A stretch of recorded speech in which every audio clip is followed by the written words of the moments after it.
My wife told her friends I'm obsessed with her because I asked her not to flirt with guys at parties. Then she made out with her ex right in front of me as a joke while her friends filmed and chanted he deserved it. When I walked out, she posted stories dancing on random guys with captions like, "This is what happens when you try to control me." Then showed up wasted at 3 a.m. saying, "Every girl cheats. At least I did it to your face." Today at noon, my phone exploded with 20+ panicked voice messages from her. "Don't do this. Please answer me." You know that moment when your gut starts screaming at you, but your brain keeps telling it to shut the hell up? Yeah, that was me in September. My wife, Marissa, had perfected this neat little trick where every legitimate concern I had about our relationship magically transformed into comedy gold for her girlfriends. It was like watching a magician, except instead of pulling rabbits out of hats, she was pulling jokes out of my genuine worries about us. It started small, the way cancer does. I'd ask her not to flirt with random dudes at parties. You know, basic married person etiquette, and she'd tilt her head with this patronizing little smile. "Babe, you're being ridiculous," she'd say, like I just suggested we start keeping pet dinosaurs. Then came the phone calls to her inner circle. Tina, Grace, and Leah. The holy trinity of enabling. "Oh my God, girls. You won't believe what he said now." I'd hear her whisper into her phone, usually while I was in the next room trying to pretend I wasn't listening. "He thinks I was flirting with the bartender. Can you believe it? I literally just said, 'Thank you' when the guy complimented my dress." Right. Because accepting compliments from strange men while batting your eyelashes is totally normal married behavior. But what do I know? I'm just the obsessed husband, apparently. The whispers started following me everywhere. At dinner parties, I'd catch snippets of conversation that would make my stomach drop. "Clingy much," Grace would snort loud enough for me to hear. "Poor Marissa, having to deal with that level of jealousy," Tina would add, shaking her head like she was discussing a terminal illness. Leah was the worst, though. She had this way of looking at me like I was a wounded animal at the zoo. All pity and disgust rolled into one nauseating expression. "You know, some men are just naturally insecure," she'd say to Marissa again, just loud enough for me to catch it. "It's not their fault they can't handle strong, independent women." Strong and independent, that's what they called it when your wife, the waiter right in front of you. At first, I tried to convince myself I was losing my mind. Maybe I was being paranoid. Maybe I was one of those psycho husbands you see in movies who checks their wife's phone and follows them to work. The thought made me sick, so I'd swallow my concerns and pretend everything was fine. After all, if 3 of her closest friends thought I was being unreasonable, maybe I was the problem. But here's the thing about gaslighting. It only works if you let it. And somewhere between the 5th, "you're being dramatic," and the 10th eye roll when I brought up her behavior, I started keeping mental notes. Not in a creepy way, just observational, like a scientist studying a particularly toxic species of snake. The pattern became crystal clear. Every time I'd voice a legitimate concern about boundaries or respect, Marissa would flip the script faster than a politician during election season. Suddenly, I wasn't a husband asking for basic courtesy. I was an obsessed, controlling maniac who couldn't handle his wife having friends. "He follows me around the house." She'd joke to her friends during their weekly wine nights. I could hear them cackling from the kitchen while I was literally just getting a glass of water. I can't even go to the bathroom without him asking where I'm going. Newsflash, honey. Asking where are you headed? When someone grabs their purse and heads for the door isn't stalking. It's called basic human communication. You know that thing normal couples do. My coworker Aaron tried to warn me about 3 months into this nightmare. We were grabbing lunch at this dingy sandwich shop near the office and I must have looked like I'd been hit by a truck because he put down his pastrami and gave me this look. "Dude, you look like hell," he said, not bothering to sugarcoat it. Aaron was one of those straight shooter types who'd tell you if your breath smelled like a garbage disposal. What's going on? I found myself spilling the whole mess. The parties, the flirting, the constant accusations that I was being paranoid. Aaron listened without interrupting, which should have been my first clue that this conversation was going to end with some hard truths. "Man," he said when I finished, shaking his head. "Don't ignore red flags just because you love her." At the time, I thought he was being dramatic. Love conquers all, right? That's what the movies tell you. What they don't mention is that love also makes you blind, deaf, and dumb to obvious warning signs that your partner is slowly eroding your sanity one joke at a time. The worst part wasn't even the flirting or the boundary crossing. It was the way she'd made me question my own reality. I'd catch her texting someone at midnight. Phone tilted away from me. And when I'd ask about it, she'd laugh. There goes my paranoid husband again. Can't a girl have private conversations? Sure, she could. But when those private conversations happen daily, Usually with guys I didn't know, and always with that secretive little smirk on her face. Forgive me for thinking something was fishy. The final straw in September came at Tina's housewarming party. I watched Marissa collect phone numbers from 3 different guys. Each time with this elaborate performance about how networking was important for her career, right? Because exchanging contacts with Brad the bartender was definitely going to advance her marketing career. When I suggested maybe we could head home, it was past midnight and I had work the next day.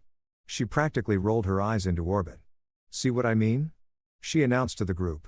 Obsessed with controlling my social life. The crowd ate it up. A few guys actually laughed and patted me on the shoulder like I was some kind of joke. Let the lady have fun, man. One of them said, "You've got to trust your wife." Trust. That word had become a weapon in her arsenal. Anytime I questioned anything, it wasn't about respect or boundaries. It was about trust. And apparently, I didn't have enough of it. That night, driving home in dead silence, I finally understood what Erin meant. These weren't red flags anymore. They were giant crimson billboards with flashing neon lights spelling out danger in letters visible from space. But I was too busy trying to be the perfect understanding husband to pay attention to the obvious. The obsessed husband joke had become her get-out-of-jail-free card for any behavior that crossed the line. Flirting with strangers. I was obsessed. Setting boundaries. I was controlling, asking for basic respect. I was insecure. It was genius, really. She'd created this perfect little ecosystem where she could do whatever she wanted.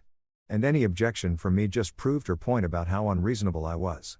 Her friends reinforced it, her family believed it, and even some of my own friends started giving me those concerned looks that said, "Maybe you should chill out, man." But here's what nobody tells you about being slowly driven insane by someone who's supposed to love you. There comes a moment when the fog lifts just for a second and you see the situation with brutal clarity. For me, that moment came when I realized I'd started apologizing for having feelings about my wife's behavior. Sorry I got upset when you gave that guy your number.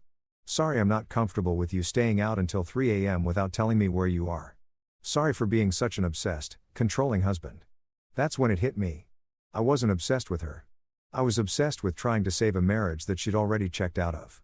And while I was busy playing the part of the understanding husband, she was busy playing the part of the victim married to a psycho. September ended with me staring at the ceiling at 2 a.m., listening to her peaceful breathing next to me, wondering when exactly I'd become the villain in my own love story. Erin's words kept echoing in my head. Don't ignore red flags just because you love her. Well, guess what? I was done ignoring them. Time to start paying attention to what was right in front of me, even if it was going to hurt like hell. Dear Eric's birthday party was supposed to be fun.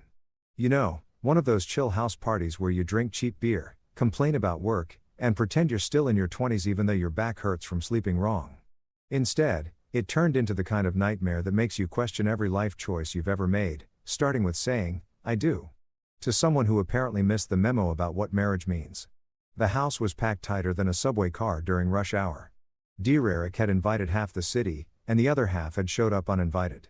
Music was thumping so loud I could feel it in my chest, and the smell of cheap cologne mixed with cheaper beer filled the air. Classic house party vibes, except for the part where my wife was about to publicly destroy our marriage for entertainment. Marissa looked incredible, of course. She'd spent 2 hours getting ready, which should have been my first warning sign since Dear Eric's idea of formal attire was a clean t-shirt. She was wearing this little black dress that hugged her curves in all the right places. And I'd be lying if I said I wasn't proud walking in with her on my arm. For about 5 minutes, I actually thought we might have a good time. Then Logan walked in. Logan Mitchell, her ex-boyfriend from college, the guy she dated for 2 years before we met. The same Logan she'd sworn was ancient history and totally irrelevant to our relationship. Yet somehow, this irrelevant piece of ancient history had managed to score an invite to Dear Eric's party. And judging by the way Marissa's entire posture changed when he walked through the door, she'd known he'd be there. "Oh wow, Logan's here," she said. And I swear to God, her voice went up like 3 octaves. Like she was genuinely shocked to see him, as if Dear Eric hadn't probably texted her the guest list a week ago. "Yeah, what a coincidence," I muttered, grabbing a beer from the cooler and trying to ignore the way she was already scanning the room for him. Within 10 minutes, she'd found an excuse to drift in his direction. "I should say hi," she announced. "It would be rude not to, right?" Right. Because rudeness was suddenly a huge concern for the woman who'd spent the last month telling our friends I was obsessed with her. I tried to play it cool. I really did. I hung out by the beer pong table, made small talk with some of Dear Eric's work buddies, even laughed at a few genuinely terrible jokes, but I couldn't help watching her out of the corner of my eye. And what I saw made my stomach turn. She wasn't just saying hi. She was performing. Touching his arm when she laughed, leaning in way too close when he talked, playing with her hair in that way she used to do when we were first dating. Every gesture was calculated, deliberate, and designed to send a message. The question was, who was the message for? Dude, you okay? Some guy named Mike had sidled up next to me, following my gaze across the room. You look like you're about to murder someone. Just peachy, I said, taking a long pull from my beer.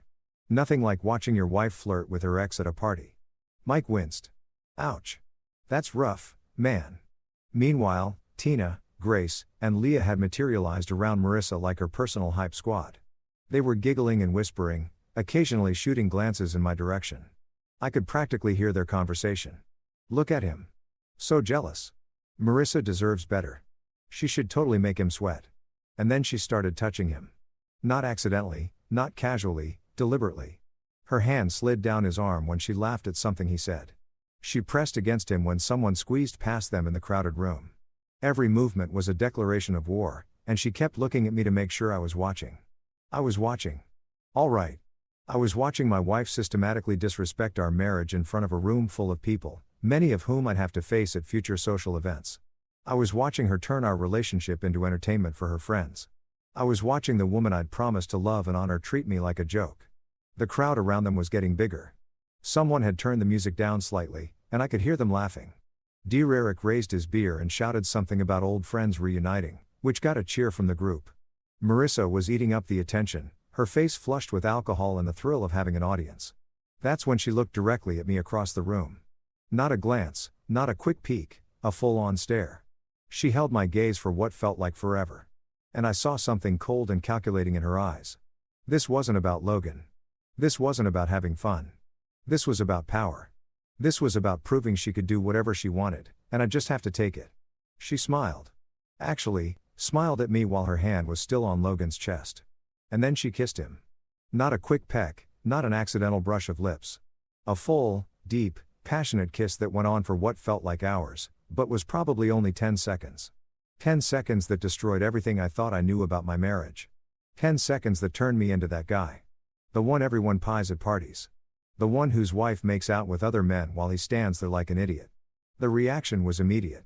Grace whipped out her phone and started filming. Tina was clapping like she was at a goddamn Broadway show. Leah cupped her hands around her mouth and shouted, "He deserved it." Like Marissa had just scored the winning touchdown in the Super Bowl. The crowd erupted. Some people were laughing, others were cheering, and a few looked genuinely uncomfortable, but didn't say anything because why would they? This was premium drama, the kind of people would be talking about for months. Remember Eric's party when Marissa totally destroyed her husband? Epic. I stood there frozen, beer still in my hand, watching my wife pull away from Logan with the biggest smile I'd seen on her face in months. She looked triumphant, vindicated, like she'd just proven some important point about female empowerment or standing up to controlling men. The humiliation hit me like a physical force. It started in my chest and radiated outward until my entire body felt like it was on fire. Every person in that room was looking at me, waiting to see how I'd react. Would I make a scene? Would I storm over there and drag her away? Would I punch Logan in his smug face? Instead, I did something that surprised even me. I set down my beer, walked to the front door, and left. No dramatic exit speech, no confrontation, no begging. I just left. The walk to my car felt like a death march. Each step was heavier than the last, and I could hear the party continuing behind me like nothing had happened, like my marriage hadn't just been publicly executed for everyone's entertainment. By the time I reached the parking lot, my phone was already buzzing. Text after text, all from Marissa. "Where did you go? Don't be dramatic. Come back inside. You're embarrassing me. It was just a kiss. Stop overreacting. Just a kiss, right? Because tongue wrestling your ex-boyfriend at a party while your husband watches is totally normal behavior that I was overreacting to." Then came the phone calls. Ring after ring after ring. I let them all go to voicemail while I sat in my car staring at the house where my wife was probably explaining to everyone how I was too insecure to handle her friendship with Logan. The final text came 20 minutes later. "Fine, be childish, but don't expect me to apologize for living my life." Living her life. That's what she called making out with her ex-boyfriend in front of a room full of people. Living her best life, I guess. I drove home in complete silence. My mind replaying the entire scene on an endless loop. The way she'd looked at me before she kissed him. The sound of her friends cheering. The feeling of standing there like a complete fool while my wife publicly humiliated me. But the worst part, the absolute worst part was knowing that when I got home and tried to explain how I felt, she'd find a way to make it my fault. She'd tell me I was being dramatic, that I was reading too much into things, that I was the one with the problem for not being cool with my wife kissing other men, and her friends would back her up because that's what they did. They enabled her worst behavior and painted me as the villain for not being okay with it. As I pulled into our driveway, I realized Aaron had been right about the red flags. They weren't subtle hints or minor concerns anymore. They were giant flashing warning signs, and I'd been ignoring them because I didn't want to face the truth about what my marriage had become. The truth was simple and devastating. My wife didn't respect me. Worse than that, she actively enjoyed disrespecting me in front of other people. And the scariest part, I'd been letting her do it for months, convinced that being a good husband meant taking whatever she dished out with a smile. Well, guess what? The smile was officially gone. You'd think humiliating your husband in front of 30 people would be enough for one night.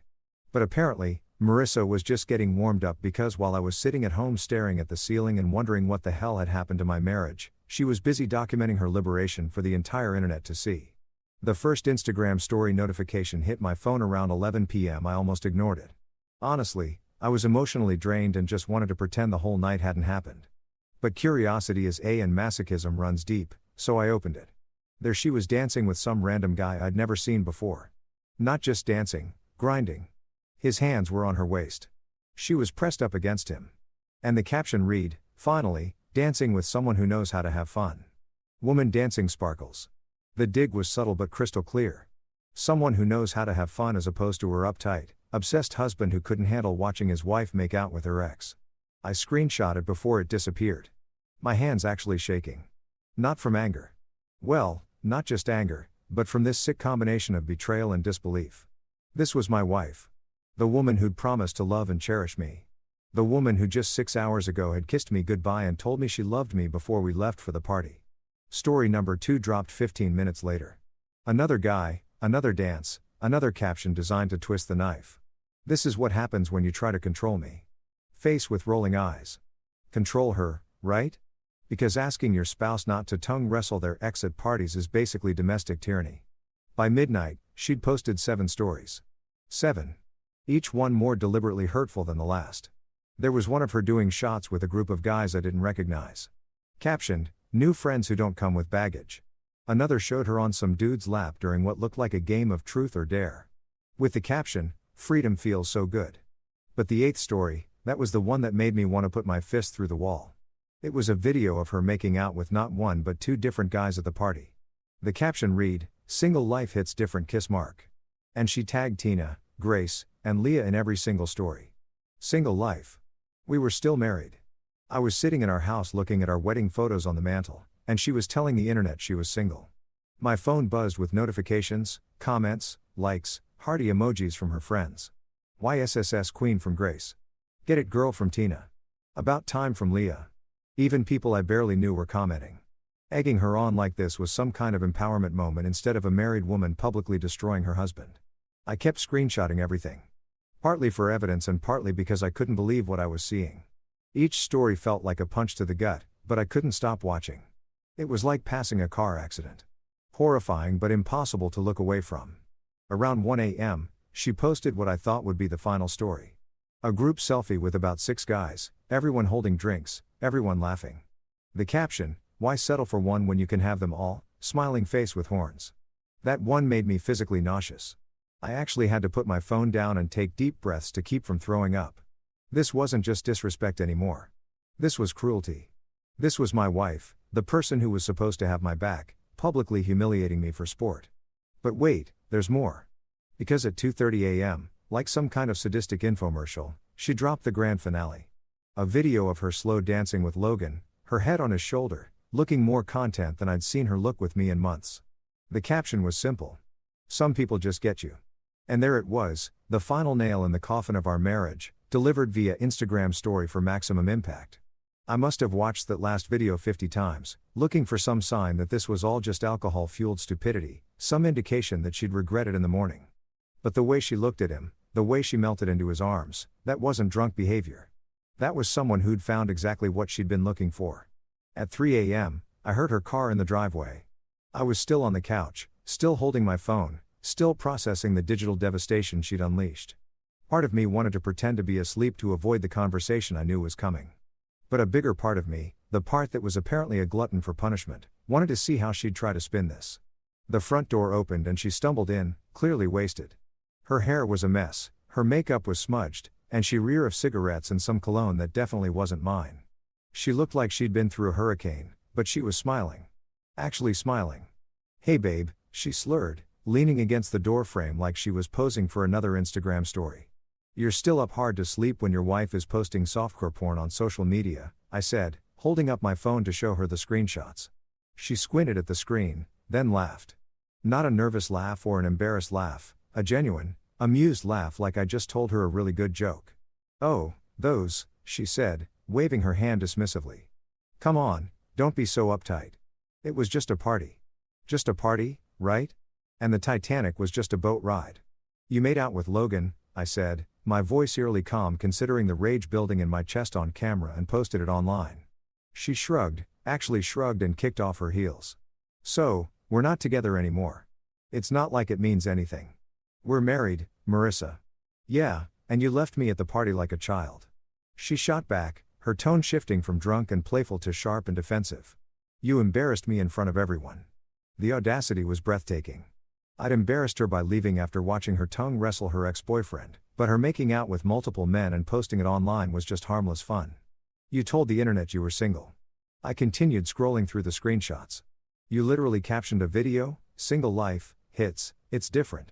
She stumbled over to the couch and collapsed next to me, close enough that I could smell the alcohol on her breath mixed with that unfamiliar cologne. "Baby, you're being way too serious about this," she said, her voice taking on that patronizing tone I'd grown to hate. "It's just social media. Nobody takes that stuff seriously. Nobody except the hundreds of people who'd seen it, including our friends, family members, and coworkers who followed her account. Every girl cheats," she said suddenly. Her voice matter of fact, like she was discussing the weather. "At least I did it to your face." The words hit me like a physical blow. Every girl cheats. Like it was some universal truth, some biological imperative that I was too naive to understand. And she was proud of her honesty. Proud that she'd humiliated me publicly instead of doing it behind my back. "That's what makes me a good wife," she continued, leaning her head back against the couch cushion. "I don't sneak around. I don't lie. I show you exactly who I am." She was right about that last part. She was showing me exactly who she was. Someone who thought marriage vows were suggestions. Someone who believed respect was optional. Someone who got off on causing me pain. "You're drunk," I said, standing up and putting distance between us. "We'll talk about this tomorrow." "No, we won't," she said, her eyes still closed, but her voice sharp. "Because tomorrow you'll apologize for being dramatic, and I'll forgive you for embarrassing me at dear Eric's party, and we'll go back to normal. That's how this works. That's how this works." Like, our marriage was some kind of scripted drama where I played the apologetic husband and she played the misunderstood wife. Like my feelings were just props in her performance. She struggled to her feet, swaying slightly. "You know what your problem is?"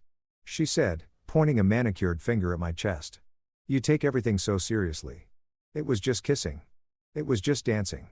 It was just having fun. You act like I committed murder. Just kissing. Just dancing. Just having fun. Just destroying our marriage one Instagram story at a time." "I'm going to bed," I said, heading toward the stairs. "Good," she called after me. "Maybe sleeping alone will help you remember what you're fighting for." I stopped halfway up the stairs and turned back to look at her. She was slumped on the couch, scrolling through her phone, probably reading all the comments and likes on her stories. She looked satisfied, accomplished, like she'd just had the best night of her life. That's when it hit me. She wasn't drunk rambling or saying things she didn't mean. She was telling me the truth. This was who she really was when she thought she could get away with it. This was my wife without the mask. Every girl cheats. The words echoed in my head as I lay in our bed alone, staring at the ceiling. She hadn't just kissed Logan. She'd kissed multiple guys, danced with strangers, and broadcast it all like it was some kind of victory lap. And in her mind, I was the problem for not being okay with it. I grabbed my phone and looked at the stories one more time before they expired. Each one was a little piece of our marriage dying in real time, documented and celebrated for posterity. Tomorrow they'd be gone from her profile, But the screenshots would remain. Evidence of the night my wife showed me exactly how little our marriage meant to her. The worst part wasn't even the cheating or the public humiliation. It was the realization that this had been building for months, maybe longer. All those times she'd called me obsessed or controlling. All those whispered conversations with her friends. This was what she'd been working toward. The freedom to do whatever she wanted without consequences. Well, congratulations, Marissa. Mission accomplished. You know what's funny about hitting rock bottom? The view is actually pretty clear from down there. All that seemed complicated before suddenly becomes simple. All the excuses you made for someone's behavior stop making sense. And all the power they thought they had over you just evaporates. That's where I found myself Saturday morning, sitting at my kitchen table with a cup of coffee that had gone cold an hour ago, staring at my phone like it was a loaded weapon. For months, maybe years, I'd been playing Marissa's game by her rules. Every time she crossed a line, I'd react exactly how she expected. I'd get upset. We'd fight. I'd eventually apologize for being too sensitive, and she'd graciously forgive me for having feelings. Well, that game. Time to change the rules. I turned my phone off, not on silent, not on do not disturb, completely off. The sudden quiet was almost jarring after months of constant notifications, calls, and text battles. For the first time in forever, I could actually hear myself think without Marissa's voice drowning out my own thoughts. The plan was simple. Complete radio silence. No calls, no texts, no social media interactions, nothing. If Marissa wanted to act single, I'd let her experience what being single actually felt like. No husband to blame for her problems. No emotional punching bag to absorb her drama. No guaranteed audience for her victim performance. I tried everything else. Reasoning, fighting, compromise, therapy suggestions. None of it worked because you can't reason with someone who doesn't want to be reasonable. You can't fix someone who doesn't think they're broken. But you can remove yourself from the equation entirely. Sunday came and went in blissful silence. I cleaned the house, watched football, ordered pizza, and did absolutely nothing that involved thinking about my wife or our train wreck of a marriage. It was the most peaceful day I'd had in months. Monday morning, I turned my phone back on just long enough to check work messages. 3 missed calls from Marissa, all from Sunday evening. No voicemails. Interesting. Usually, she'd leave long, rambling messages about how I was being immature or dramatic. The fact that she hadn't left any told me she was starting to realize this wasn't business as usual. I turned the phone back off and went to work. Tuesday was when things got interesting. I could practically feel her confusion through the walls of our house as I got ready for work. She was awake. I could hear her moving around in the bedroom, but I didn't acknowledge her. Didn't say good morning. Didn't ask about her hangover. Didn't even look in her direction. I grabbed my coffee, my keys, and left like she was a piece of furniture. When I got to work, Aaron took one look at me and grinned. "You look different," he said. "Lay like someone's been slowly murdering your soul." "Funny you should mention that," I said, settling into my desk chair with my first genuine smile in weeks. "I think my soul might actually be growing back." By lunch, my phone, which I turned on to check work emails, showed 17 missed calls from Marissa. 17. That was more calls than she'd made to me in the previous month combined. Still no voicemails, but the texts had started. "Why aren't you answering your phone? This is ridiculous. You're being childish. We need to talk like adults. Call me back now." Each text was progressively more desperate, and I could practically see her panic growing with every unanswered message. For the first time in our relationship, I wasn't dancing to her tune, and she had no idea how to handle it. I deleted the texts without responding and turned the phone back off. Wednesday brought escalation. 23 missed calls. The texts had evolved from demanding to pleading. "Baby, please call me back. I know you're upset, but this silent treatment isn't solving anything. Can we please just talk? I miss you." Miss me? She missed having someone to blame for her problems. She missed having a guaranteed audience for her drama. She missed the power she'd held over me for months. But she didn't miss me. If she'd missed me, she wouldn't have spent Saturday night making out with half the party while posting it online for everyone to see. Thursday was my personal favorite. 31 missed calls and a text marathon that would have impressed a teenager. This is insane. You can't just ignore me forever. I was drunk. People do stupid things when they're drunk. Why are you being so dramatic about one stupid kiss? Logan means nothing to me. You're my husband. Act like it. Fine. Be a baby. See if I care. Wait, I didn't mean that. Please, just call me. I'm sorry you got upset. That last one was my favorite. She was sorry I got upset. Not sorry for what she did. Not sorry for humiliating me. Not sorry for posting it online. Sorry that I had the audacity to have feelings about watching my wife cheat on me in public. Classic Marissa. Even her apologies were about my reactions, not her actions. Friday afternoon, my sister Clara called me at work. "What the hell is going on with you and Marissa?" she asked without preamble. She called Mom crying about how you're giving her the silent treatment over nothing. Ah, there it was. When the direct approach failed, Marissa had moved to phase 2, recruit family members to guilt me into submission. She kissed her ex-boyfriend at a party and posted videos of herself making out with random guys on Instagram. I said calmly, "How exactly is that nothing?" Silence on the other end of the line. Then, "Jesus Christ, are you serious?" "Dead serious." And she's calling it nothing. Apparently, I'm being dramatic and controlling for not being thrilled about it. Clara let out a long breath. "You know, I never really liked her," she said. "But I figured that was just protective sister stuff. Now I'm thinking my instincts were spot on." It was funny how other people could see what I'd been blind to for months. Clara had always been polite to Marissa, but never warm, never enthusiastic about our relationship. I chalked it up to typical sister-in-law dynamics, but maybe she'd been seeing red flags I'd been too love-drunk to notice. "She doesn't fear losing you because you've never let her," Clara continued. "Every time she pulls this crap, you chase after her. Apologize, try to fix things. She's learned that no matter how badly she treats you, you'll always come crawling back." The truth hurt, but it was the kind of pain that clarifies things. Like setting a broken bone, agonizing, but necessary. "So, what are you going to do?" she asked. "Nothing," I said. "Absolutely nothing." And that's exactly what I did. Nothing. No calls, no texts, no attempts at reconciliation. I went to work, came home, made dinner for one, and lived my life like I was actually single instead of just pretending to be on social media. The missed calls kept coming, sometimes 20 a day. The texts grew increasingly frantic, cycling between anger and desperation, like she was stuck in some kind of emotional washing machine. She'd go from, "You're being ridiculous," to, "Please don't give up on us," within the span of an hour. By the following Tuesday, something had shifted. The texts weren't coming in angry bursts anymore. They were scattered throughout the day, each one more vulnerable than the last. "I can't eat. I can't sleep. Please just tell me you still love me. I don't understand what's happening." That last one almost made me laugh. She didn't understand what was happening. For the first time in our relationship, I wasn't absorbing her bad behavior and apologizing for my reactions. For the first time, there were actual consequences for treating me like garbage. Of course, she didn't understand. This had never happened before. The really beautiful part was watching her scramble to regain control.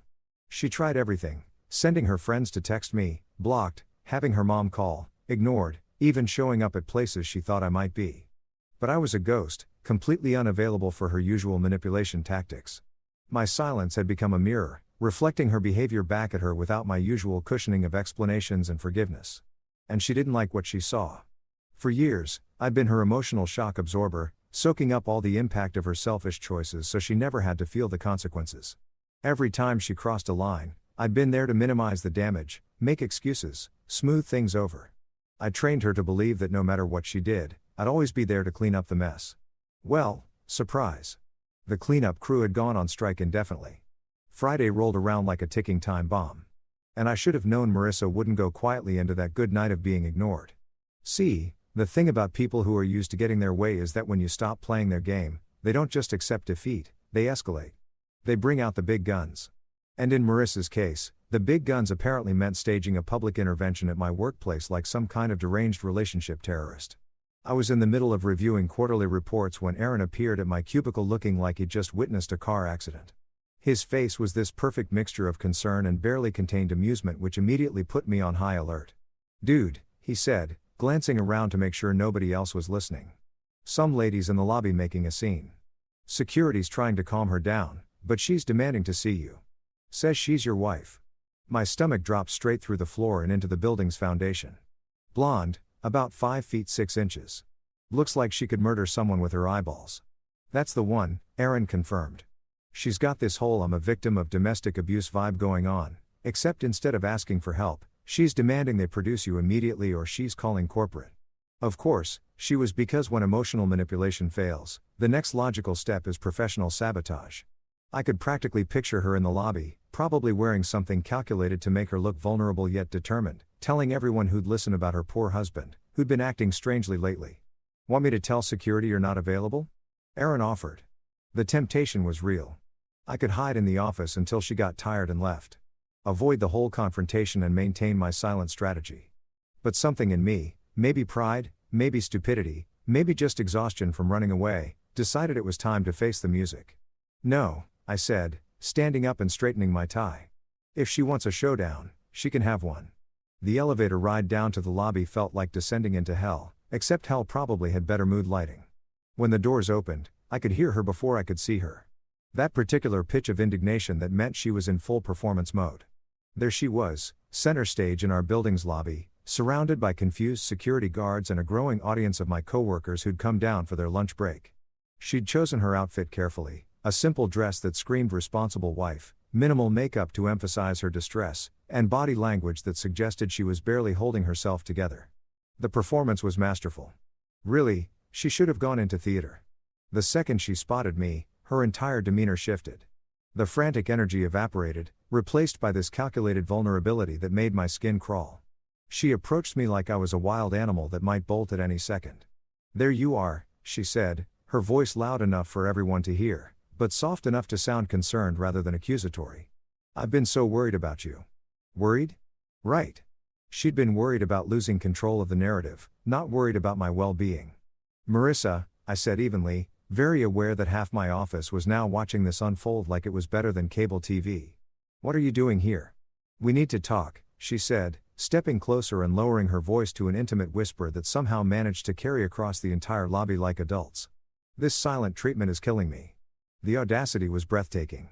After a week of completely ignoring my existence, except to post revenge porn on Instagram, she was positioning herself as the mature one trying to fix our relationship.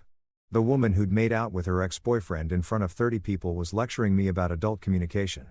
"I'm at work," I pointed out, gesturing to the obvious office building around us. "This isn't the place for personal conversations." "Then where is?" she demanded. And there it was, a flash of the real Marissa underneath the concerned wife act. "You won't answer your phone. You won't come home. You won't talk to me. What choice did I have? Home." That was rich. I'd been living in our house all week while she stayed God knows where. Probably with Tina or at some guy's place she'd met at Dear Eric's party. But sure, I was the one who wouldn't come home. My coworkers were pretending to mind their own business, but I could feel their attention like heat lamps. Sarah from accounting was openly staring while pretending to check her phone. Mike from IT had suddenly developed a fascination with the lobby's architectural details. Even building security looked invested in how this drama would unfold. "You want to talk like adults?" I said, matching her volume so everyone could hear. "Fine. Let's talk about Saturday night." Her face went pale. This wasn't part of her script. She'd come here expecting to paint me as the unreasonable husband who was punishing his innocent wife for no reason. She hadn't counted on me being willing to air our dirty laundry in front of my colleagues. "That's not. We don't need to," she stammered, glancing around nervously at our growing audience. "No, let's do this," I continued, my voice getting stronger. "Let's talk about how you made out with your ex-boyfriend at a party. Let's talk about the Instagram stories where you grinded on random guys and told the internet you were single. Let's talk about coming home at 3 a.m. telling me every girl cheats and I should be grateful you did it to my face." The lobby had gone dead silent. Even the security guards had stopped pretending they weren't listening. Marissa's carefully constructed victim narrative was crumbling in real time, and she knew it. "You're embarrassing me," she hissed, but her voice cracked on the last word. "I'm embarrassing you." I let out a laugh that came out harsher than I intended. "Lady, you embarrassed yourself. I'm just providing context." She tried to recover, switching tactics like a politician caught in a scandal. "I was drunk," she said, her voice taking on the pleading tone she used when she wanted sympathy. "People do stupid things when they're drunk. You know, I didn't mean any of it." "Which part didn't you mean?" I asked. "The kissing, the dancing, the part where you told me every girl cheats, or the part where you called our marriage a joke on social media?" Her mouth opened and closed like a fish gasping for air. She'd never had to defend her behavior in front of an audience before. Usually, our fights happened in private where she could manipulate the narrative and make me feel crazy for having reasonable expectations. "We can fix this," she said desperately, reaching for my arm. "We just need to communicate better." "I know we can work through this if you just know," I said, stepping back so she couldn't touch me. We're done. The words came out clearer and stronger than I'd expected. For months, I'd been afraid to say them, terrified of what my life would look like without her. But standing there in that lobby, surrounded by witnesses, I realized the life I'd been trying to save wasn't worth saving. Her face went through about 6 different emotions in rapid succession. Shock, anger, disbelief, panic, and finally desperation. "You don't mean that," she said. But her voice was barely above a whisper now. "I mean every word of it," I said. "I'm done being your emotional punching bag. I'm done making excuses for your behavior. I'm done pretending that what you did was normal or acceptable or forgivable." The lobby was so quiet you could have heard a pin drop. Everyone was frozen like they were afraid any movement would break the spell and interrupt the best drama they'd seen all year. "But I love you," Marissa said. And for a split second, she almost sounded sincere. "Almost." "No, you don't," I replied. "You love having someone to blame for your problems. You love having a husband you can disrespect without consequences. You love the safety net I provided while you acted single, but you don't love me." She started crying then, real tears, not the calculated ones she usually deployed during arguments. But even as the waterworks started, I could see her scanning the crowd, calculating how this breakdown would play with our audience. "Everyone makes mistakes," she sobbed, playing to the room now. "Marriage is about forgiveness, about working through problems together." "You're right," I said. "Marriage is about working through problems together. It's also about respect, loyalty, and not making out with your ex-boyfriend at parties." Funny how you forgot those parts. The tears were flowing freely now, and I could see a few people in the crowd starting to look sympathetic. Marissa had always been good at playing the victim when cornered, and crying. Beautiful women tend to get the benefit of the doubt from strangers.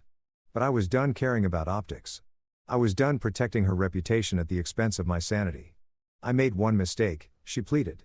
"One stupid drunk mistake. Please don't throw away 3 years of marriage over one night. One mistake."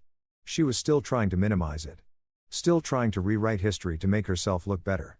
The Instagram stories, the grinding, the multiple make-out sessions, all condensed into one mistake, like she'd accidentally ordered the wrong coffee.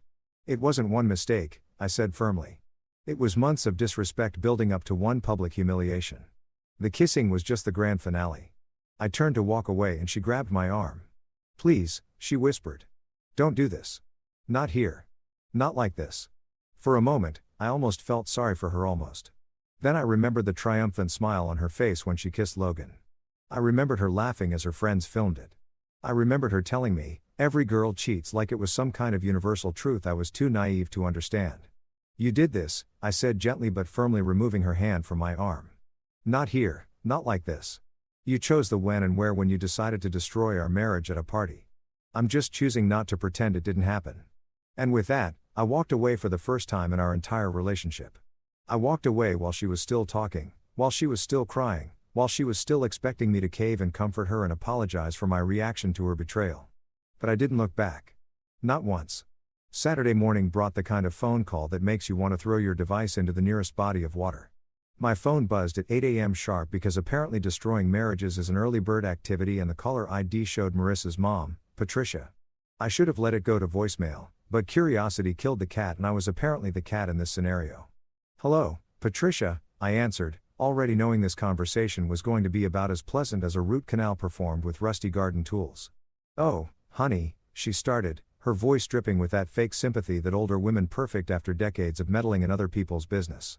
"I heard about your little fight with Marissa. She's absolutely heartbroken." "Little fight, right?" Because public adultery followed by social media humiliation was just a little fight between married couples. Like arguing over whose turn it was to take out the trash. "Patricia, I don't think Marissa gave you the full story," I said, trying to keep my voice calm. Even though I wanted to scream into the phone, she told me everything. Patricia interrupted, her tone shifting from sympathetic to defensive faster than a NASCAR driver changing lanes. "She said you got jealous over her talking to an old friend and now you're punishing her with this silent treatment. Honestly, I'm disappointed in you talking to an old friend. That's what we were calling tongue wrestling your ex-boyfriend now." The English language was truly a beautiful thing in the hands of someone determined to rewrite reality. She kissed him, Patricia, at a party in front of 30 people, then posted videos of herself making out with other guys on Instagram. Silence. Then, well, she was drinking. You know how girls get when they've had a few. She doesn't handle alcohol well. The excuse making was Olympic level. Apparently, Alcohol was a magical substance that temporarily erased marriage vows and common decency. Who knew? Drinking doesn't make you cheat. I said it just removes the inhibition to do what you already wanted to do. Don't be so dramatic. Patricia snapped. Marriage is about forgiveness. It's about working through problems together, not running away at the first sign of trouble. First sign of trouble, like I'd bailed after she left a dirty dish in the sink instead of after months of gaslighting followed by public adultery. She loves you, Patricia continued. Really warming up to her speech now. She made a mistake, a silly drunk mistake, and now you're throwing away 3 years of marriage over it. Don't you think that's a bit extreme? There it was again. The minimization, the blame shifting, the complete refusal to acknowledge what had actually happened. Marissa had learned these tactics somewhere, and now I knew where. The apple hadn't fallen far from the tree. It had barely rolled off the branch. I appreciate your concern. I lied through my teeth, but this is between Marissa and me.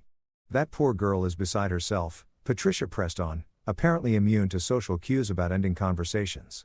She can barely eat, can barely sleep. Is this really what you want? To hurt someone you claim to love? Poor girl. The poor girl who'd spent last Saturday grinding on strangers and broadcasting it to the world. My heart was absolutely breaking for her. I hung up. Within an hour, my own phone rang again. This time it was my mother, Elaine. And the fury in her voice was immediately apparent. What the hell is wrong with you? She started without preamble. Patricia Williams just called me crying about how you're treating Marissa. She says you're being cruel and vindictive over some silly party incident. Oh, perfect. The mothers had formed an alliance. This was exactly what my Friday needed. A tag team guilt session from 2 women who'd gotten a completely fabricated version of events. Mom, let me explain what actually. No, you let me explain something. She interrupted, her voice hitting that particular frequency. That meant she was in full lecture mode. Marriage isn't easy. It takes work, compromise, and forgiveness. You can't just throw it away because your wife had a few drinks and talk to an old friend. Talk to an old friend. Jesus Christ. The narrative was evolving faster than a virus.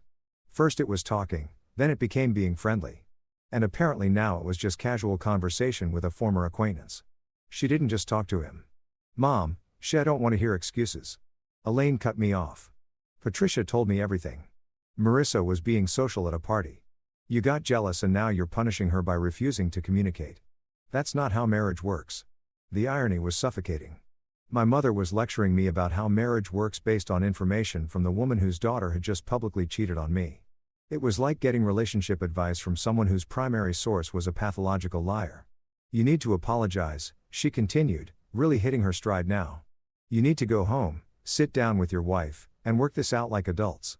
This silent treatment nonsense is childish and cruel.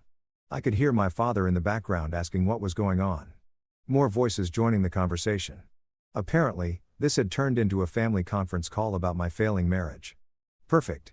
Nothing says healthy relationship dynamics like having your parents gang up on you based on your cheating wife's victim narrative. She says you've been acting unstable lately, Mom added. And that word hit me like a slap. Patricia's worried about your mental state. Maybe you should talk to someone. Get some help. Unstable. Now I was mentally ill for not wanting to be married to someone who treated our vows like suggestions. The gaslighting had reached professional levels. Not only was I wrong for being upset, I was literally crazy for having feelings about public infidelity. That's when something inside me finally snapped. Not in a violent way, but in a clarity way, like fog lifting to reveal the landscape you've been stumbling through blind. Mom, I need to send you something. I said, putting the call on speaker and opening my phone's photo gallery. Give me your number. What? What? Just trust me. I think you need to see what really happened before you lecture me about forgiveness. I could hear her dictating her number to Dad, probably thinking I was about to send her some ridiculous evidence of my paranoia. Boy, was she in for a treat. I forwarded her the screenshots, all of them. The Instagram stories, the text messages, the whole digital record of Saturday night's festivities. Every caption, every video, every piece of evidence that proved Marissa's version of events was complete fiction. Look at your phone, I said. Silence, then rustling sounds as she presumably opened the messages. Then a long sharp intake of breath. Oh my God, she whispered. Keep scrolling, I said. There's more silence, more rustling. Then my father's voice in the background. What is it, Elaine? What's wrong? She posted videos of herself. Mom's voice trailed off like she couldn't quite process what she was seeing. Keep going, I said grimly. You haven't gotten to the good part yet. Another minute passed. I could hear my parents whispering to each other, their voices getting more upset with each screenshot. The caption says, "Single life hits different," Mom said finally, her voice hollow. She's dancing with 3 different men now. Do you understand why I'm not rushing to apologize? I asked. Jesus Christ. Dad's voice came through clearly now. Son, I'm sorry. We had no idea. Because she lied to you, I said. Just like she's been lying to me for months. Patricia called you with a completely made-up version of events. And you believed it. Because why wouldn't you? Who lies about something like this? Sociopaths, Aaron said from behind me. I hadn't heard him approach, but apparently he'd come down to check on me and caught the tail end of my family conference call. Sociopaths lie about stuff like this. Mom was quiet for a long moment. Then, honey, I owe you an enormous apology. Patricia painted a completely different picture. She said Marissa was being friendly and you got upset over nothing. She's been calling me unstable and vindictive. I said, telling everyone who will listen that I'm mentally ill for not wanting my wife to cheat on me. That manipulative little dad started then caught himself. I'm sorry, son. We should have listened to your side first. It's fine, I said, though it really wasn't. Now you know why I'm not answering her calls. Good, Mom said firmly. Don't answer them. That girl needs to face consequences for once in her life. The conversation ended with promises to support whatever decision I made and threats to give Patricia a piece of their mind the next time. She called with Marissa's soba stories. Apparently, seeing actual evidence had a way of clarifying things that emotional manipulation couldn't overcome. I hung up feeling lighter than I had in weeks. For the first time since this nightmare began, I had people in my corner who understood what I was dealing with. People who'd seen the evidence and recognized it for what it was. Calculated cruelty disguised as drunken mistakes. Aaron clapped me on the shoulder. Man, that was brutal to watch, but you handled it perfectly. Thanks for having my back, I said. Always, he replied. Besides, now the whole office knows your wife's crazy. That should make the divorce proceedings interesting. Divorce? The word didn't scare me anymore. If anything, it sounded like freedom. You know what they say about cornered animals? They get vicious. Well, turns out cornered wives who've lost control of their narrative don't just get vicious, they go full psycho stalker mode. And let me tell you, having your own spouse transform into your personal nightmare is exactly as fun as it sounds. When Marissa realized that public humiliation and family manipulation weren't working, she decided to take her show on the road. Literally, the woman who'd spent months calling me obsessed had apparently decided to give me a masterclass in what actual obsession looked like. It started with the late-night text bombardments. I'm talking military-level psychological warfare through digital communication. One night, I'll never forget it because I actually counted. She sent me 29 text messages between 2 and 5 a.m. 29. That's roughly one every 6 minutes for 3 straight hours. The dedication was almost impressive if it wasn't so completely unhinged. The messages themselves were a roller coaster of emotion that would have given a therapist enough material for a doctoral thesis. She'd start sweet. Baby, I miss you so much. Please just talk to me, then escalate to desperate. I can't eat. I can't sleep. I feel like I'm dying without you. Then spiral into rage. You're being a child. This is ridiculous. My personal favorite from that particular night was you're destroying everything over one joke. One joke. Do you hear how insane that sounds? One joke. She was still calling it a joke. Making out with her ex-boyfriend in front of 30 people while her friends filmed it was apparently peak comedy. I should have been laughing instead of filing for divorce, according to Marissa's twisted logic. But the real gems came around 4 a.m. when the alcohol or desperation or whatever demon was possessing her really took hold. I can't live without you. I'll make sure you regret this. You think you're so perfect, but you're not. I know things about you that would destroy you. Please, baby, please, please, please call me back. I hate you. I didn't mean that I love you so much. Reading through them the next morning was like watching someone have a complete mental breakdown in real time via text message. The woman who'd spent months gaslighting me about being obsessive was sending me novel-length messages in the middle of the night, threatening me 1 minute and professing love the next. The irony was so thick you could cut it with a knife. But text messages were apparently just the opening act. Tuesday evening, I came home from work to find my neighbor, Mrs. Henderson, waiting for me in her front yard with this expression that said she had some serious tea to spill. Your wife's been sitting on your parents' porch since noon. She informed me, clearly delighted to be the bearer of dramatic news. Just sitting there crying. Wouldn't leave when your dad asked her to. My parents' house. She'd driven 20 minutes across town to stage a sight-in at my childhood home. The woman who couldn't be bothered to text me back for hours when we were actually together had apparently developed the patience of a monk when it came to stalking my family. I called my dad. "Yeah, she's still here," he confirmed, his voice tight with frustration. "Been here for 6 hours now. Every time we ask her to leave, she starts crying about how she needs to explain herself to you." "What's she saying?" The usual, dad replied. And I could hear mom agreeing in the background. "She's going on about your good memories, holidays, trips, anniversaries, making it sound like you're throwing away years of happiness over nothing." Good memories? Sure, we'd had some. Every toxic relationship does. That's how they keep you hooked. But a few good moments don't erase months of systematic disrespect and public humiliation. A romantic vacation doesn't cancel out coming home to find your wife posting videos of herself making out with strangers. "She keeps saying it was just one bad night," dad continued. "That she was peer pressured into it, that the alcohol made her do things she didn't mean." "But son, I've seen those videos. That wasn't peer pressure. That was someone who wanted to hurt you." Bingo. Even my parents, who'd been married for 35 years and believed in working through problems, could see what Marissa was trying to hide behind her victim act. "She's not taking responsibility for anything." Mom called out loud enough for me to hear. "It's all excuses and blame shifting. The alcohol made me do it. My friends dared me.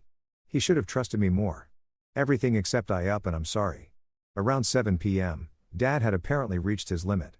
"Look, honey," I heard him say in the background, his voice getting closer to the phone. "You need to leave now. This isn't your house, and you're not welcome here anymore." "I just need him to understand," came Marissa's voice, faint but audible through the phone. "We had such beautiful memories together. Our first Christmas, that trip to Napa, our anniversary dinner. Doesn't that count for something? Beautiful memories." She was right. We had made some good ones. But you know what's funny about memories? They don't mean much when the person you made them with turns out to be someone completely different than who you thought they were. "Those memories don't excuse what you did," dad said firmly. "And they don't entitle you to camp out on our porch until you get your way." "I can't live without him," Marissa said, her voice breaking. "You don't understand. I made one mistake, one stupid, drunk mistake, and he's ready to throw away 3 years of marriage. One mistake, there it was again.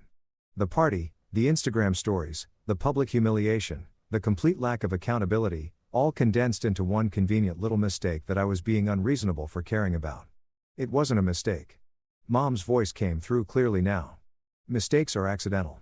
What you did was intentional, cruel, and designed to hurt our son. And now you're trying to manipulate us into fixing what you broke." I could hear Marissa starting to cry. Real tears this time, not the calculated ones she usually deployed. But even through the sobs, she was still making excuses. "The girls dare me to do it," she sobbed. "They said I was too controlled by him, that I needed to prove I was my own person. It was peer pressure. I was drunk. I didn't mean for it to go that far. Peer pressure. At 28 years old, married with a mortgage and a joint bank account. But sure, blame it on peer pressure like she was a teenager at her first kegger." "You're an adult," dad said bluntly. "Adults don't use peer pressure as an excuse for destroying their marriages." "Please," Marissa begged. "Just let me talk to him for 5 minutes. 5 minutes to explain." "He doesn't want to talk to you," Mom said. "And frankly, after seeing what you did, I don't blame him." The conversation went on for another hour. My parents basically tag-teaming her with reality while she cried and made excuses. Finally, Dad delivered the ultimatum. "You have 5 minutes to get off our property or I'm calling the police." "Fine," Marissa said, her voice shifting from desperate to cold in an instant. "But this isn't over." That's when I knew I was dealing with someone who'd completely lost touch with reality. She'd publicly cheated, lied to both our families, stalked me for a week, and was now making threats because I wouldn't accept her non-apology for behavior that would make a soap opera villain blush. "Did you hear that?" Dad asked into the phone. "I heard it," I confirmed. "And it's exactly why I'm not going back to her. This wasn't over." According to Marissa, well, she was right about that, but it wasn't going to end the way she thought it would. She'd escalated from manipulation to stalking to threats, and each move just proved how right she had been to walk away. Time to set a trap. Sometimes the best way to catch a liar is to give them enough rope to hang themselves with. And after a week of Marissa's increasingly unhinged behavior, I realized she was practically begging for that rope. All I had to do was hand it to her with a smile and let her do what she did best, destroy herself with her own words. Thursday morning, I crafted the text message that would either end this nightmare or escalate it to levels that would require legal intervention. Either way, I'd have my answer about who I was really married to. We should talk privately. No interruptions, no family, no friends, just us. I think we owe each other that much. I hit send and watched the 3 dots appear almost immediately. She was probably staring at her phone trying to decode whether this was surrender or another trap. The response came back in under 30 seconds. Yes, thank you. When and where? The desperation was palpable, even through text. All caps. Yes. Like I just offered her a life preserver while she was drowning, which in a way I guess I had. She was drowning in her own lies and manipulation, and I was offering her what looked like salvation. Saturday, 2 p.m., your apartment, just us. Perfect. I love you so much. We're going to fix this. Fix this. Right? Because there was definitely a way to fix public adultery followed by a week of stalking and family manipulation. Some problems are like a shattered mirror. You can try to glue the pieces back together, but it'll never look the same and you'll always see the cracks. Saturday couldn't come fast enough. I spent Friday night preparing like I was going into battle, which in a way I was. I charged my phone to 100%, tested the recording app 3 times, and mentally rehearsed the conversation I was about to have. This wasn't about reconciliation. This was about getting the truth on record. Her apartment complex looked the same as always, but somehow everything felt different as I walked up to her door. Maybe because the last time I'd been here, I'd still believed our marriage was salvageable. Now I knew better. She answered the door before I could knock, which meant she'd been watching for me through the window like a lovesick teenager. The sight of her hit me harder than I'd expected. Not because I missed her, but because of how obviously calculated everything was. The apartment was spotless. Not just clean, spotless. Every surface gleamed, every throw pillow was perfectly positioned, and there wasn't a single dish in the sink.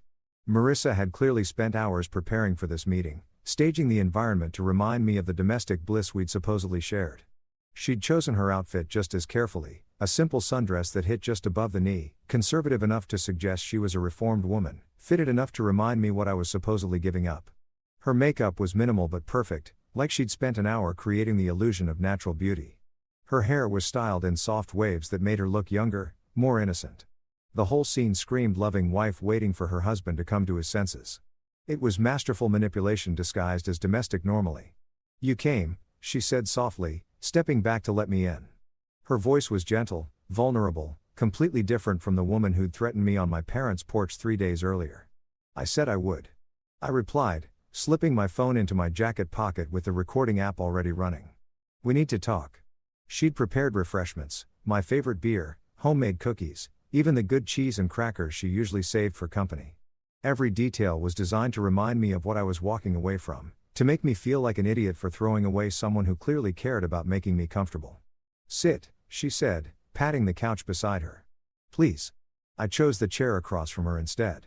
Distance was important for what was coming next, both physical and emotional. Her face fell slightly at my seating choice, but she recovered quickly. "I'm glad you're here," she said, folding her hands in her lap like a repentant schoolgirl. "I've had so much time to think this week, and I realize how badly I screwed up." Screwed up. Interesting word choice. Not betrayed our marriage or humiliated you publicly. Just screwed up like she'd forgotten to pick up milk from the store. "Tell me about it," I said, settling back in the chair. "Help me understand what happened that night." She took a deep breath and I could see her accessing her prepared speech. This was going to be good. "It was pure pressure," she began, her voice soft and ashamed. "I know that sounds stupid at our age, but you don't know how the girls can be. They've been saying for months that you're too controlling, that I don't have enough freedom." Ah, there it was. Even in her confession, she was blaming me. I was too controlling, which justified her friends pressuring her to cheat. Beautiful logic. "Go on," I said neutrally. "They said I needed to prove I wasn't under your thumb," she continued, warming up to her victim narrative. "That I should show everyone I could do what I wanted. It was like a dare, you know, like if you're really free, prove it." A dare. 28-year-old married women apparently still played truth or dare. And the dare was to destroy their marriages in front of an audience. The maturity level was staggering. "So, you kissed Logan because your friends dared you to?" "Yes," she said eagerly, like I'd finally understood her brilliant reasoning. "It wasn't about him. It wasn't about wanting him. It was about proving I wasn't controlled by you." The twisted logic was amazing. She'd publicly cheated on me to prove she wasn't controlled by me, which somehow made it better than if she just wanted to cheat. Like the motivation mattered more than the action and the Instagram stories. I asked, was that also peer pressure? She had the grace to look embarrassed about that. I was drunk and angry, she admitted. I felt like you'd abandoned me at the party, left me there to deal with everyone staring and whispering. So I wanted you to feel what I was feeling. What she was feeling. She'd felt abandoned. So she decided to make me feel humiliated. Eye for an eye. Except in her version, public adultery was equivalent to leaving a party early. The thing is, she continued, leaning forward with this earnest expression. Logan was invited by the girls specifically. They planned this whole thing to test whether you really trusted me. Wait, what? They invited your ex-boyfriend to test my trust? I asked, making sure I was hearing this correctly. They wanted to see if you'd freak out or be cool about it. She explained like this made perfect sense. And when you got all jealous and possessive, it kind of proved their point. The mental gymnastics required to make this my fault were truly Olympic level. Her friends had orchestrated a situation designed to trigger jealousy. She'd responded by making out with her ex, and somehow this proved I was the problem for not being cool with orchestrated adultery. I regret it, she said suddenly, her voice cracking with what sounded like genuine emotion. I regret all of it. The kissing, the stories, everything. I just wanted to feel free for one night and it got completely out of hand. Free? There was that word again. Freedom from the oppressive burden of not cheating on your spouse. Do you still have contact with Logan? I asked. No, she said quickly. Too quickly. That night was it. I swear. I haven't talked to him since. What about the other guys from the party? What other guys? But her eyes shifted when she said it, and I knew she was lying. The ones you were dancing with? The ones in the stories? Oh, them. No, those were just random people. I don't even remember their names. Random people she'd been grinding on and making out with. Random people whose hands had been all over my wife while she documented it for posterity. But she didn't even remember their names, so that made it okay. I know this looks bad, she said, reaching across the space between us like she wanted to touch me, but didn't quite dare. But you have to understand, I was hurt and angry and drunk. And I made terrible decisions, but they were just decisions, not reflections of how I feel about you. Terrible decisions. That's what we were calling it now. Not betrayal, not adultery, not public humiliation, just some unfortunate decision-making that happened to involve her tongue in other men's mouths. I love you, she said. And for the first time since I'd arrived, she looked genuinely vulnerable. I love you so much that the thought of losing you is killing me. This week has been the worst week of my entire life. The worst week of her life. She'd spent it stalking me, manipulating our families, and making threats, but it had been terrible for her. The victim complex was truly astounding. I know I hurt you, she continued, tears starting to form in her eyes. I know I crossed lines I shouldn't have crossed, but please, please don't let one night destroy everything we've built together. One night, still minimizing, still trying to compress months of disrespect and a public betrayal into a single evening of poor judgment, I leaned forward, making sure my voice was gentle and understanding. I need to see what really happened that night, I said. I need to understand the full scope of what I'm supposed to forgive. She blinked, confusion flickering across her face. What do you mean? Do you have videos from that night, from your phone, or from your friends? I need to see everything if I'm going to move past this. The request hung in the air between us like a loaded gun. She could refuse and prove she was still hiding things. Or she could comply and show me evidence that would probably destroy any chance of reconciliation. Her face went through a complex series of emotions. Hope, fear, calculation, resignation. Finally, she reached for her phone. There might be a few, she said hesitantly. But they look worse than they actually were. You have to understand, phones make everything seem more dramatic than it really was. Phones don't lie. I thought people do.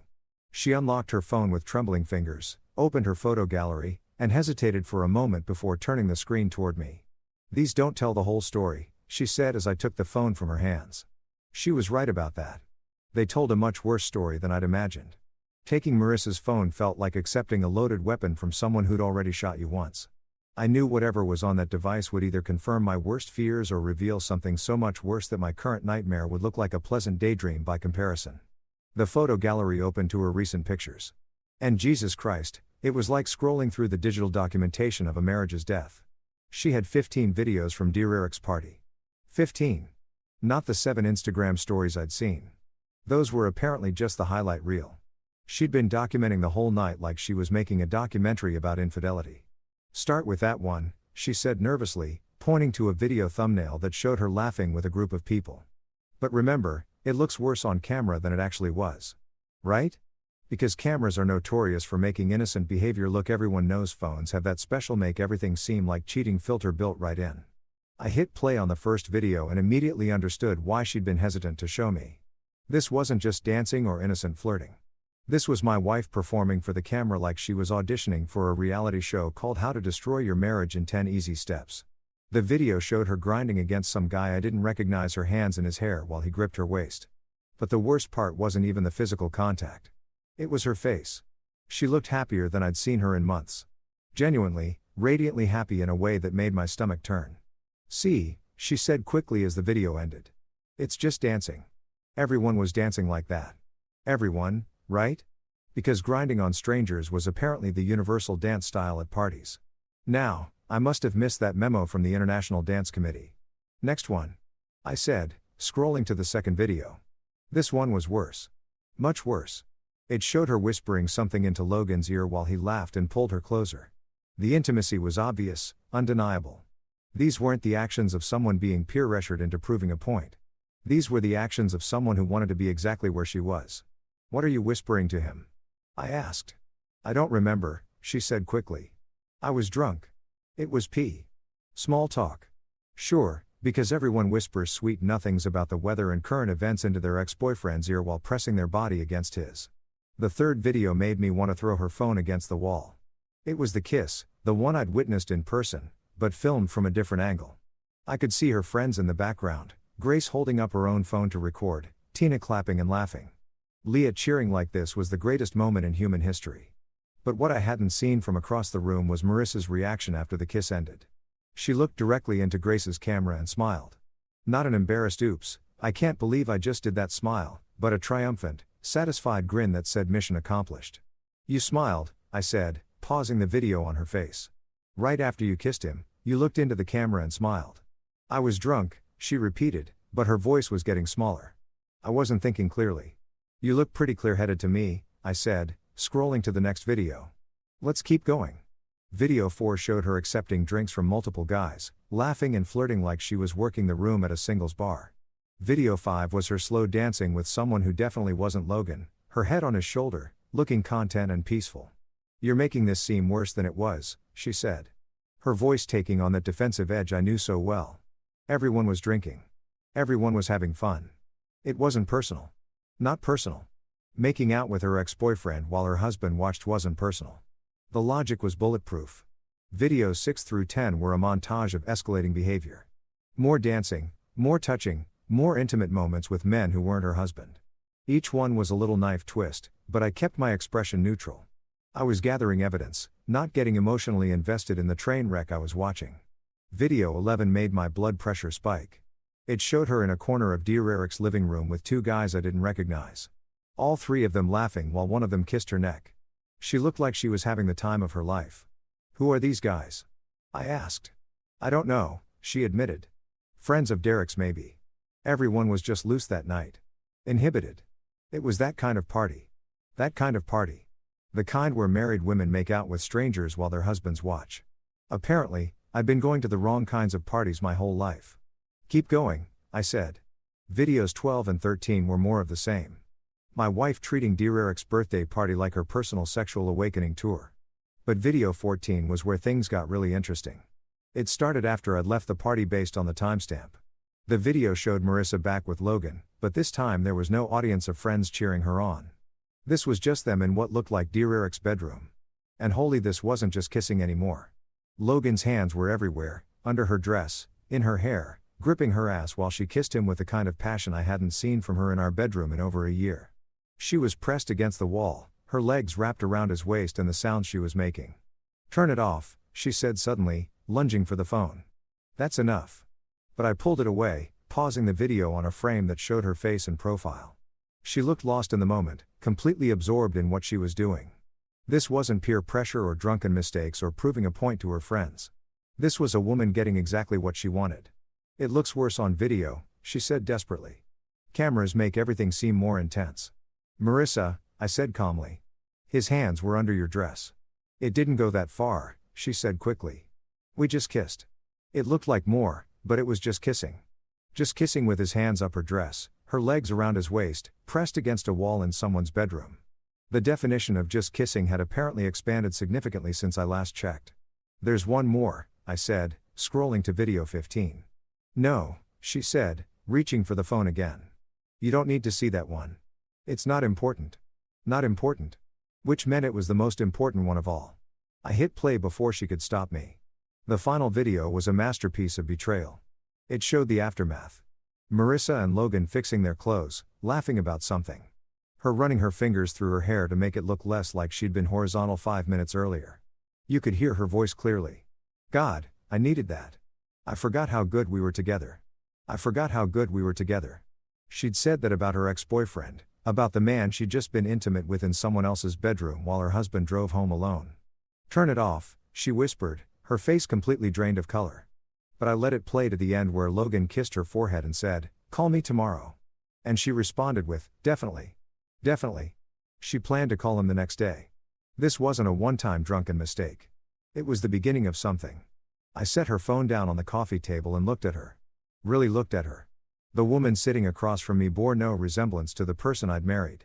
That person had been caring, honest, loyal. This person was a stranger wearing my wife's face.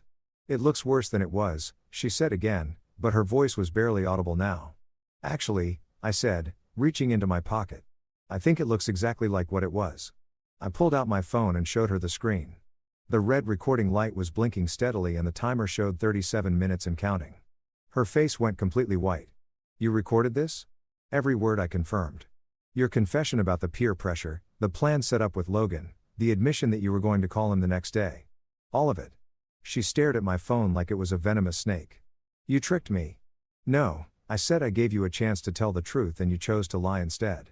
Even when you thought we were reconciling, even when you thought I was coming back to you, you still couldn't be honest about what happened. The tears started then, real ones this time, not the calculated crying she'd been using all week. These were the tears of someone who'd just realized they'd completely themselves over. Please don't use that recording, she begged. Please, I'll do anything. I'll delete everything. I'll never talk to Logan again. I'll change completely. Too late, I said, standing up. You had a week to tell me the truth. Instead, you lied to me, stalked me, manipulated our families, and just now tried to gaslight me even when you thought we were getting back together. She collapsed forward, her head in her hands. Oh, God. Oh, God. What have I done? You showed me exactly who you really are, I said. And I'm finally smart enough to believe you. Chapter 10. Her collapse, my freedom.